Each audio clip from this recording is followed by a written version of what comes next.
요한복음 20장 19절에서 23절, 신약성경 183쪽입니다.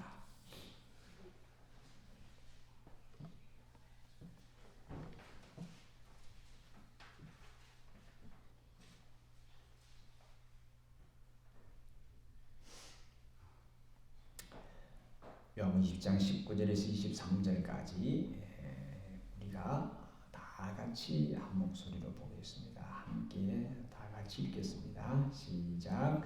이날 곧 안식 후 첫날 저녁 때에 제자들이 유대인들을 두려워하여 모인 곳에 문들을 닫았더니 예수께서 오사 가운데 서서 이르시되 너희에게 평강이 있을지어다.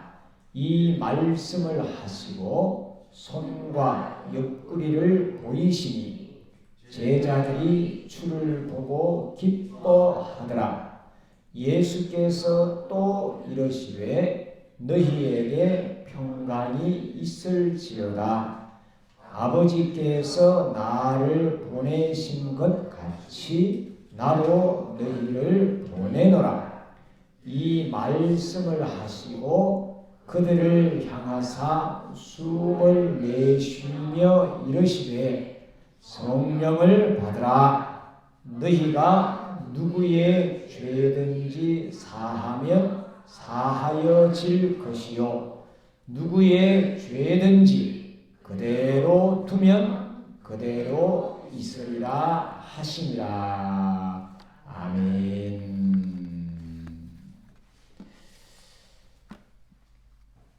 주를 만들고 인쇄를 해서 교정을 본다고 보는데도 오늘 또 못하려나. 참 머리 보고도 그냥 다른 곳은 다 맞는데 왜 제일 첫면에 이렇게 지난주에 본 그 본문만 안 바꾸고 나머지는 왜 이런 현상이 있는지 죄송합니다. 참 좋은 계절이죠. 말 그대로 봄날입니다. 올라오시면서 혹시 라일락 향기를 맡으셨나요? 이제 한 2주 정도는 아주 진하게 우리 일청의 그 뭐라 그럴까요? 트레이드 마크라고도 할 수 있는 이 라일락이 양쪽에 이렇게 지금 예쁘게 잘 펴고 있습니다. 아마 여러분들도 이곳저곳 뭐 집 가까이나 아마 외출을 한다든가 하면 늘 지금은 뭐 여기도 가도 꽃이고 저기 가도 꽃이고 이런 꽃 저런 꽃 아마 많이 보는 참 좋은 계절입니다. 근데 이 기쁘고 좋은 이 날임에도 불구하고 우리에게 이 기쁨과 또 이 두려움과 또 걱정과 또 막 이것들이 이제 뒤죽박죽한 그런 꼭 4월의 날씨처럼 우리 마음도 그렇습니다. 모든 것이 평탄하게 좋은 이렇게 편안한 것이 참 좋을지인데 우리 일상은 또 그렇지 못하죠. 낮이 있는가 하면 또 밤이 있고 또 건강하게 지내는가 하면 또 어느 순간 또 건강을 잃어버리기도 하고 내가 대신 아팠으면 참 좋겠다라는 그런 마음이 들지만 또 그렇게도 되지 않고 특히 자녀들이 아플 때는 참 가슴이 참 답답하고 미어져 어찌할 바를 모르는 것이 우리의 모습이 아닌가 생각을 합니다. 자, 오늘은 이제 부활절 후 이제 세 번째 주일인데요. 이 부활이 뭔가를 다시 우리가 계속 이제 매년마다 거듭거듭 생각을 하는데 오늘은 본문에 있는 요한복음 20장의 이 말씀을 가지고 부활이 우리에게 주는 것이 어떤 것인가를 한 번 더 되짚어 보려고 하는 것입니다. 부활이 상징하는 것은 우리가 생명이죠. 또 생명이 상징하는 그것이 영혼을 또 상징을 하는 거잖아요. 그러니까 우리에게 영혼이 있다는 것을 믿는 그 믿음이 부활인 거죠. 단지 이 세상의 삶을 다시 계속 영원히 길게 이어간다 이 정도가 아니고 죽었다가 다시 살아난다 그 정도의 것이 아니라는 거죠. 만약에 우리가 아는 대로 요한복음 11장에 보면 이제 나사로가 죽었다가 다시 살아나는 거죠. 이것을 우리가 부활이라고 부르지는 않습니다. 그저 예수님의 한 기적의 한 행태로 끝이 나죠. 왜냐하면 나사로는 또 죽었잖아요. 제가 늘 뭐랄까요, 농담도 아니고 우스갯소리로 나사로는 참 힘들었겠다. 2번이나 죽었으니 한 번 죽는 게 얼마나 사람 이제 우리가 옆에서 보면 임종하는 것들을 보고 또 이렇게 보면 참 어려운 그 문을 넘어간다는 게, 죽음의 문을 넘는 게 얼마나 어려운가를 우리는 잘 알고 있습니다. 지난주에 중간에도 잠깐 이제 대구 부모님 댁을 방문하고 왔는데요. 늘 하시는 말씀이 빨리 가야 될 텐데, 그거죠. 몸이 이제 불편하시니까 정신이 이제 돌아오시면 이제 빨리 이걸 넘어야 되는데, 또 그게 꼭 마음대로 그렇게 그 연세 드신 우리 이제 뭐 장집사님이나 영희군을 만나면 늘 하는 말이, 빨리 하나님이 왜 나를 빨리 안 데려가시나, 이렇게 이제 말씀을 하시는 거죠. 그러니까 단순히 우리의 이것이 죽었다가 살아나고 뭐 이런 것들이 이제 부활이 아님을 오늘 성경은 우리들에게 가르쳐 주고 있습니다. 우리가 세상을 살면서 늘 걱정하고 고민하고 또 두려움과 또 혹은 이 불안 속에 이제 살아가는데, 그 원인이 뭐냐? 왜 우리가 늘 걱정 속에 있고 근심하고 또 두려워하고 또 불안해하는가? 그것은 다름 아닌 죽음 때문이죠. 가장 큰 이 문턱을 넘지 못해서, 이 문제를 해결하지 못해서 오늘 지금 여기 있는 이것 때문에 늘 안절부절 하는 것입니다. 그래서 우리는 죽음을 애써 외면하면서 살죠. 저거는 저 뒤에 있는 문제고 지금 여기 요 문제가 지금 더 급하다 라고 이제 자꾸 그렇게 살아가고 있고, 그러면서 우리의 시간을, 우리의 생명을, 우리 몸을 가지고 살아가는 정말 소중한 이 시간들을 자꾸 이제 허비해 버린다는 거죠. 아니면 다른 곳에 이제 정신이 팔려 버리는 겁니다. 이 죽음의 두려움을 이기려고 어떤 사람들은 스스로 또 이제 죽어버리는 사람들도 있습니다. 희망을 이야기하기보다는 이제 좌절과 이 절망의 이 덫에 갇혀 사는 사람들이 있기에, 또 많기에, 또 우리 또한 종종 그런 깊은 고뇌에 빠지기에, 이 부활은 우리에게 더 살갑게 혹은 더 독특하게, 더 특이하게 혹은 더 강렬하게 다가오는 것입니다. 자, 부활이 뭐냐? 부활은 죽음의 문턱을 넘어선 사람들의 고백입니다. 자, 다시 말씀드립니다. 부활이 무엇이냐? 부활은 우리의 가장 큰 문제인 죽음을 넘어선 그런 오늘의 삶이 부활입니다. 그래서 어떤 난관도 넘어가는 것, 힘을 가지는 것이 바로 이제 부활 신앙이라고 할 수 있습니다. 그래서 우리는 이제 예수님과 같이 하나님을 아버지로 부르는 자들이기 때문에, 하나님을 영접한 자요, 또 거듭난 자요, 또 새 생명을 얻은 자며, 또한 우리는 영원히 사는 자들입니다.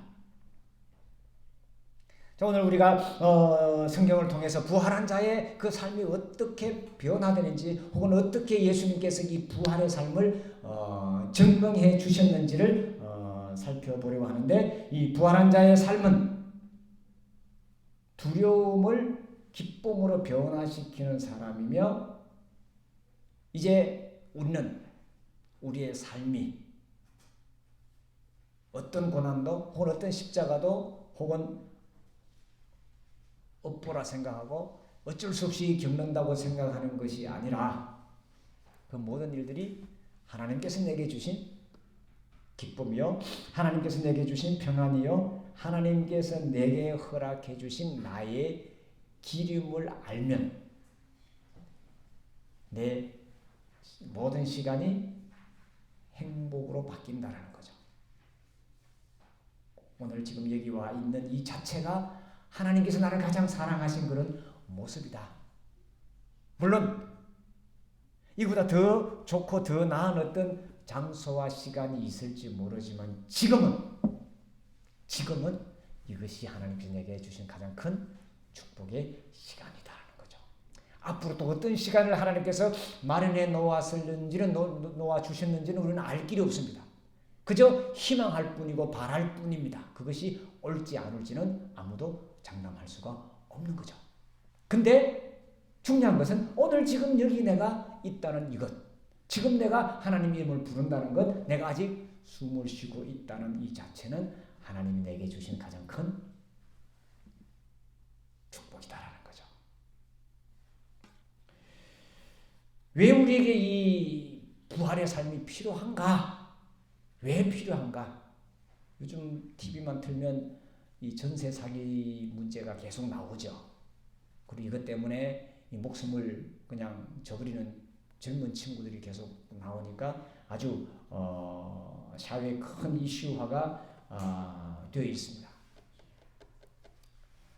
우리는 자본주의 사회에 살고 있기 때문에 이 돈이 혹은 돈을 최고의 가치로 두고 지금 살고 있습니다.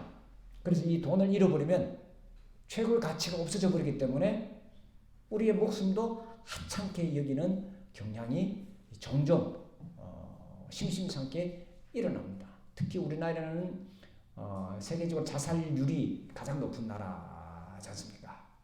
그게 이제 모두 다 거기에 맥혀 있는 거죠. 그 문제 때문에 이게 제대로 가치를 두지 못하고 자기 삶에 대한 가치를 두지 못하기 때문에 일어나는 그런 현상입니다. 자, 우리가 가장 가치 있게 생각하는 이것보다 더 큰 가치가 무언가를 우리가 찾지 못한다면 오늘의 이 문제는 또 다른 문제가 생겼을 때 또 이러쿵저러쿵 우리가 바뀌어져 버릴 수가 있습니다. 자, 그렇다면 오늘 성경 말씀에 보면 예수님을 만난, 즉 부활한 예수님을 만난 그 제자들, 3년 동안 예수님을 따라다니다가 예수님을 잃어버리고 절망과 두려움과 좌절 속에 빠져있던 이들이 예수님을 만났을 때에 또 예수님께서 그들을 만나서 무슨 말씀을 해주셨으며 그들의 삶이 우리가 어떻게 변화됐는지를 우리가 그 시발점을 찾아보려고 하는 것입니다. 예수님께서 부활하셨습니다. 예수님께서 다시 살아나셨습니다. 그리고 예수님의 제자들의 삶이 예수님과 같은, 예수님과 함께 사셨습니다라는 것을 증명해주고 우리들에게 보여주는 증거가 무엇인가 하면 바로 성경책입니다.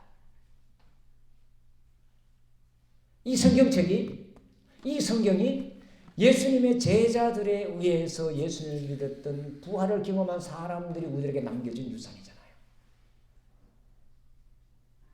우리가 어떻게 살았다 어떻게 했다는 그것보다 예수님이 누구신지를 분명히 가르쳐주고 그걸 믿고 2000년이 넘도록 우리가 그 속에서 새로운 생명을 얻고 새로운 가치를 찾고 새로운 삶으로 우리가 계속 나아가고 있다라는 거죠.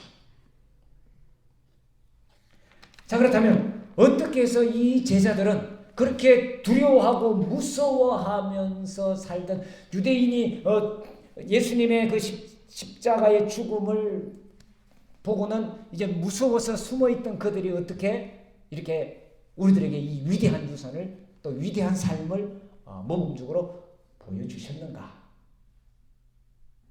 그 답이 어디에 있는가? 오늘 본문을 통해서 우리가 한번 찾아보려고 하는 것입니다.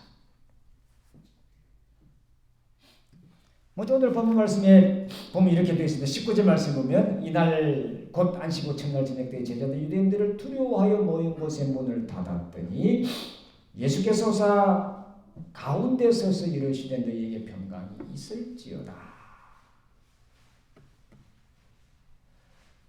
두려워서 무서워서 문을 꼭꼭 걸어 잠그고 있는 그곳에 예수님께서 오셔서 하신 말씀이 평강을 전합니다.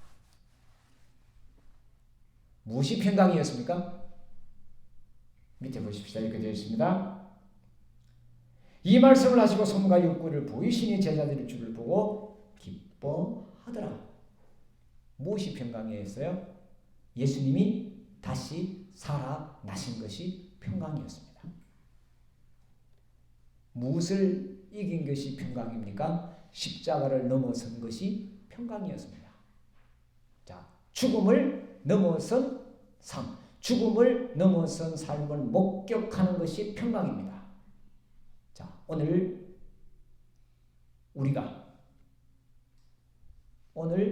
우리에게 예수님께서 우리에게 주시는 것도 동일한 겁니다. 너희에게 뭐가 있을지어다? 평강이 있을지어다. 자, 예수 믿는 사람, 예수님을 믿는다고 하는 그리스도인들이 가져야 될 첫 번째 조건은 평강. 예수님께서 하셨던 말씀으로는 샬롬입니다. 이 평강의 조건은 뭐 여러 가지로 우리가 또 설명을 할 수 있지만 일단은 우리가 평강, 평화, 안녕 하면 뭔지는 다 아시잖아요. 너에게 평강이 있을지어다라고 말씀을 하셨습니다. 그 평강은 예수님께서 다시 살아나셨다는 것이 평강이었습니다. 자, 위에 다시 보십시다. 자, 유대인들을 두려워하여 모인 곳의 문들을 닫았더니 꼭꼭 숨어서 두려워하고 걱정과 불안과 불평과 혹은 불만 속에 있던 이들에게 예수님께서 오셔서 평강을 전하셨습니다. 즉, 내가 십자가를 넘어섰다. 내가 죽음을 뛰어넘었다는 것을 보여주셨습니다. 그랬더니 그들에게 무엇이 있었다고요? 50절 이렇게 되어 있죠. 제자들이 주를 보고 뭐 했더라? 기뻐하였다. 기뻐하더라. 우리에게 기쁨을 주는 것, 우리에게 평강을 주는 것, 우리에게 행복을 주는 것이 무엇인가? 부활하신 예수님을 만나는 것이었습니다. 부활하신 예수님이 우리에게 찾아오실 때 우리가 평강이 있고 우리는 기뻐한다는 겁니다. 기뻐할 수 있다는 겁니다. 자, 내가 정말 기뻐하는 일이 뭔가? 내가 무엇 때문에 기쁘고 내가 무엇 때문에 슬프고 내가 무엇 때문에 즐겁고 내가 무엇 때문에 화가 나 있는가? 가장 근원이 뭔가? 그건 죽음입니다. 또 바울에 의하면 그건 죄라고 이야기합니다. 그런데 예수님의 십자가는 죽음을 뛰어넘고 죄를 건너가게 합니다. 그리고 우리에게 생명을 주고 또 우리에게 기쁨을 주시는 겁니다. 자, 이 부활의 계절에 우리가 예수 그리스도를 다시 찾고 만나고 그분께서 우리에게 참으로 주려고 하신 것이 무언가를 우리의 삶에서 다시 한번 찾았으면 좋겠습니다. 그것은 다름 아닌 평강입니다. 두 번째로 예수님께서 이렇게 말씀하시죠. 예수께서 또 이르시되 21절입니다. 너희에게 평강이 있을지어다. 아버지께서 나를 보내신 것 같이 나도 너희를 보내노라. 보내노라. 부활이라는 것이 뭔가? 부활의 삶을 사는 사람들의 특징이 뭔가? 그저 예수님을 만나서 기뻐하다 좋다 하고 그냥 들떠서 자기들끼리만 있는가? 그게 아니라 보냄을 받은 자라는 거죠. 아하! 이 보냄이 뭡니까? 내가 몸을 가지고 살아가는 순간순간 나에게 주어진 그 일들을 감당하는 것이 보냄을 받은 자의 삶입니다. 각자가 다 그 삶은 다 다릅니다. 사람들이 평가할 때 어떤 사람은 뭐 높은 일을 하고 좋은 일을 하고 귀한 일을 하고 뭐 어떤 사람들은 뭐 천한 일을 하고 뭐 이렇게 생각할 수도 있습니다만 아닙니다. 하나님이 나를 보내셨습니다. 그것을 믿고 나아가는 모든 사람들이 하는 일은 누구의 일이다? 하나님의 일입니다. 그걸 말씀하신 겁니다. 그걸 부활을 경험한 사람들이 그 마음을 가지고 그 삶의 자세로 세상을 살아가는 거죠. 어떤 일을 하느냐? 묻지 않습니다. 예수님께서 계실 때 그랬잖아요. 그 당시 종교 지도자한테 바리새인들과 서기관들 그 높은 사람들한테 한 말이 뭐냐면 너희들보다 세리와 창기들이 먼저 하나님 나라에 들어갈 것이다라고 말씀했어요. 그러니 이 세상의 어떤 평가로 잣대로 혹은 많이 가졌느냐 적게 가졌느냐로 구분하는 그 구분이 아니라 하나님께서 보시는 것은 하나님께서 나를 보내셨다는 것을 확실히 믿고 나아가는, 그가 과거에 무슨 일을 했든지 묻지 않으셨다는 거죠. 예수님께서 그렇게 말씀하셨죠. 먼저 된 자가 나중 되고 나중 됐다가 먼저 될 것이라고 분명히 말씀을 하셨습니다. 자, 하나님께서 나를 보내셨다라는 그런 생각과 그런 말씀으로 예수님께서 늘 제자들에게 가르치셨습니다. 하나님이 나를 보내셨다. 유대인들도 예수님을 늘 묻죠. 당신이 누구냐? 너는 어디서 왔느냐? 계속 꼬치꼬치 따져 물을 때 하면 예수님께서 늘 아버지께서 나를 보내셨다. 아버지께서 일을 하시니 나도 지금 일을 한다. 하면서 늘 하나님이 나를 보내셨다. 하나님이 나를 보내셨다라고 철저히 당신의 일을 하셨습니다. 우리 또한 마찬가지입니다. 하나님이 나를 보내셨다. 언제? 지금 여기에. 앞으로 어떤 큰 일을 하기 위해서 우리를 보내신 것이 아니라 지금 여기가 하나님께서 나를 보낸 자리라는 거죠. 그걸 가지고 살아가는 사람들은 평강이 있고 기뻐하는 삶을 사는 것이었습니다. 예수님께서 이렇게 말씀하신 나도 너희를 보낸다. 너희에게 평강이 있을지어다 말씀하신 나도 너희를 보낸다고 하시면서 예수님께서 우리에게 보내신 그 목적이 뭐냐면 너희들도 가서 뭘 하라? 평강을 전하라는 겁니다. 복음서에서 예수님께서 제자들을 파송하시는 그 사건이나 예수님께서 말씀하시는 그 모든 부분에는 다 평화였습니다. 평화를 나타내는 것입니다. 하나님과 나와의 평화, 우리와의 평화를 늘 말씀을 하셨습니다. 예수님께서 전하신 평강은 사람들이 하나님을 아버지로 부르는 것이었습니다. 하나님을 누구든지 아버지로 부르면 그들은 하나님의 자녀가 되기에, 즉 자녀임을 깨닫기에, 이게 더 맞겠죠? 이미 하나님의 자녀인데 그것을 모르고 살아가는 사람들에게 너도 하나님의 자녀다 라는 것을 나타내는 삶을 살라는 겁니다. 눈에 보이는 어떤 것들을 향해서만 살아가는 것이 아니라 더 영원한 가치, 하나님께서 내게 허락해 주신 축복의 가치를 바라보며 살아가라고 우리를 보내신 겁니다. 자, 보낼 때 그냥 보내신 것이 아니라 그 뒤에 말씀 보면 이런 말씀이 있습니다. 계속 읽어보겠습니다. 이 말씀을 하시고 그들을 향하사 숨을 내쉬며 이르시되 성령을 받으라. 숨을 내쉬며. 창세기에 보면 인간을 창조하실 때 하나님께서 아담에게 어떻게 했나요? 코에 생기를 불어넣으셨다. 하나님이 숨을 불어넣으셨다. 예수님께서 제자들을 보내시며 숨을 내쉬면서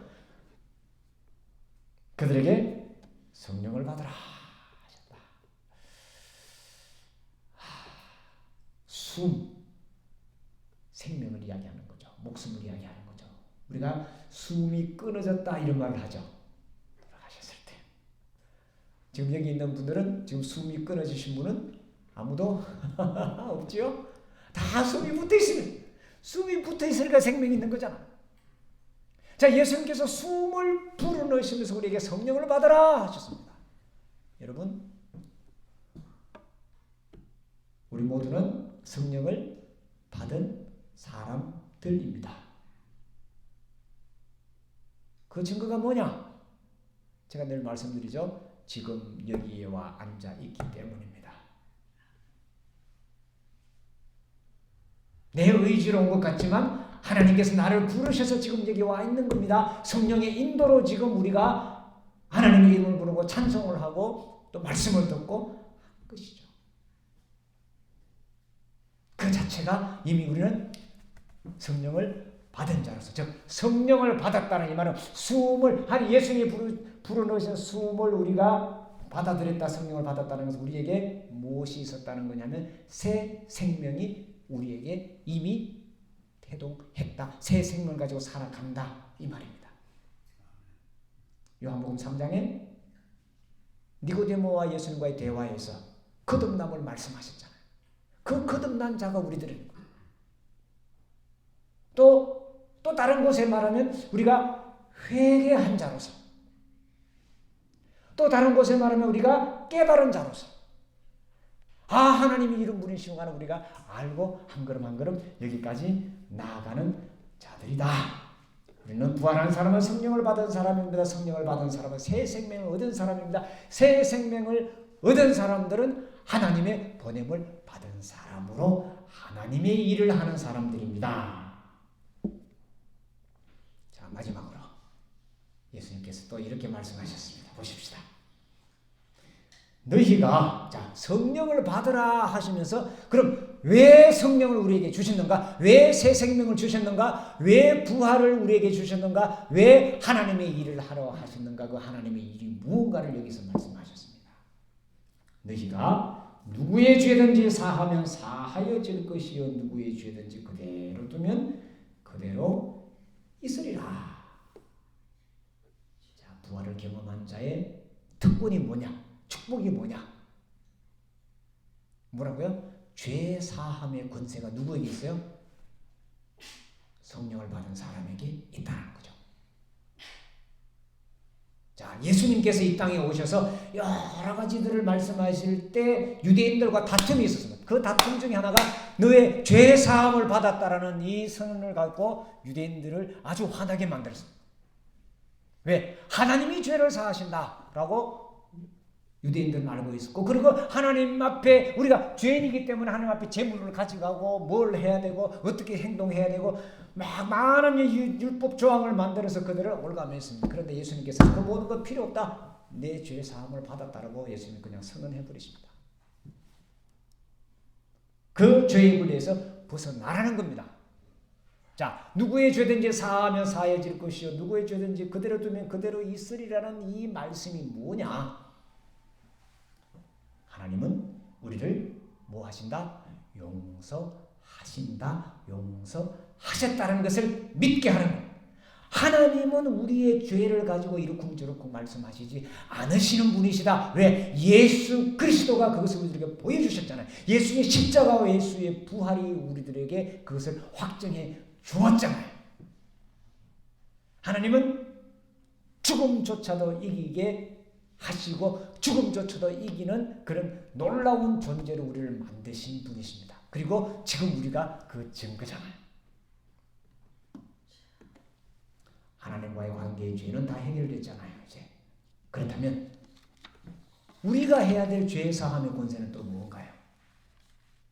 너와 나 사이의 죄를 뭐 해주는 거예요? 묻지 않는 겁니다. 그러면 죄 사함. 성경에 종종 이런 말씀이 있습니다. 예수님께서 이런 말씀을 하셨죠. 너희가 땅에서 풀면 하늘에서 풀리고 너희가 땅에서 매면 하늘에서도 매일 것이다. 이 엎치락뒤치락 했잖아요. 같은 겁니다. 하나님께서 나를 용서하셨다. 나에게 하나님께서 은혜를 주셨다. 내가 하나님의 아들이다. 하나님의 자녀다. 이런 큰 축복을 받은 사람은 사람과의 관계에서 용서, 또 사람과의 관계에서 그것들을 뛰어넘는 자들인 거죠. 이미 뛰어넘었다라는 겁니다. 그래서 예수님께서 비유로 이런 말씀하셨잖아요. 1만 달란트 빚진 자와 100데나리온 빚진 자의 그 종의 비유를 들어서 야야 너는 이렇게 하나님께서 이렇게 해준 너는 그 조그만 것도 할 수 없었더냐 묻는 거잖아. 근데 우리는 지금 이 문제가 더 크게 자꾸 보이니 이게 지금 문제잖아요. 부활하지 못해서 그런 거잖아요. 죽음을 극복하지 못해서 그런 거잖아요. 말씀을 마칩시다. 유대인들이 무서워서 문을 닫고 있었던 그 제자들에게 예수님께서 오셔서 평강을 선포하셨습니다. 자, 부활한 주님을 만나자 그들은 기뻐했습니다.